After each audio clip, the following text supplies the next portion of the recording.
We're here in front of an iconic landmark in Swindon. Now, many of you, of course, will know it as the Corn Exchange, or maybe more recently as the Locarno building, and it's currently undergoing renovation. Now, as is normal in all of these kind of projects, they send in a team of archaeologists to see if there's anything there of interest.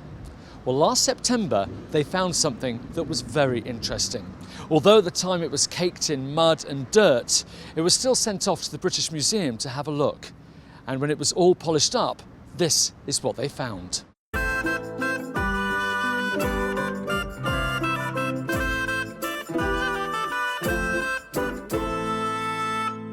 So here at SwindonWeb TV, we're really excited to be granted this world exclusive, but I'm now joined by Graham Carter from Swindon Heritage to ask him, why have we been granted this exclusivity? Yeah, well, it's an exciting day. Professor Flora Poley from the British Museum is coming to Swindon tomorrow to reveal the whole story, and she wanted us to have the exclusive to tell people locally before it goes national. Okay, well, let's tell them the story. This goblet, which you've got a picture of on the front page. Yes, well, we're already working on we're going to reveal the story here, is that incredible story. Henry VIII, born in Swindon, of all places. Now, hang on, this is a big story. Henry VIII, born in Swindon. How do we know? How does that relate to the cup that we found and to him? Well, Professor Poley will give the whole story tomorrow, but basically that cup is a part of a Tudor tradition where the kings and the queens of the day would have had a cup a goblet when they were born, and that would normally be kept in the place where they were born. And it's always been speculation what happened to Henry's cup. It should have been at the Hampton Court.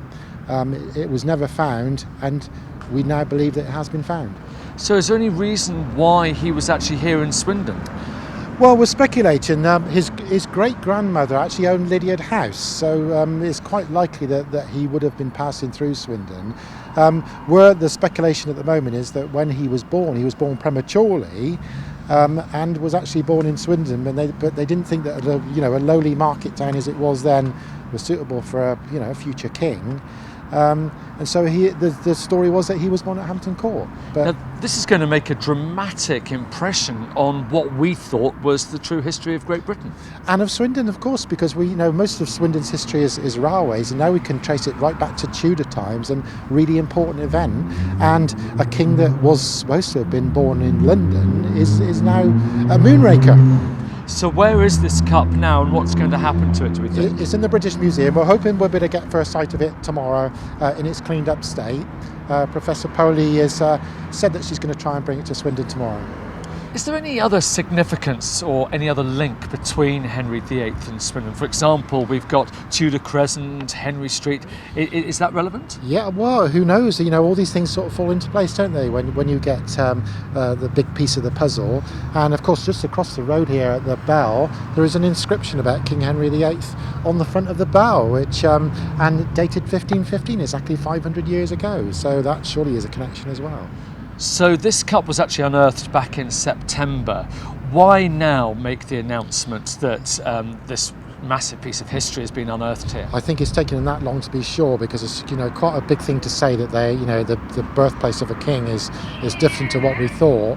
So I'm sure that they would have thought long and hard over this, and they're now ready to reveal this. Well, apparently it was found in the northwest corner, and it was quite deep.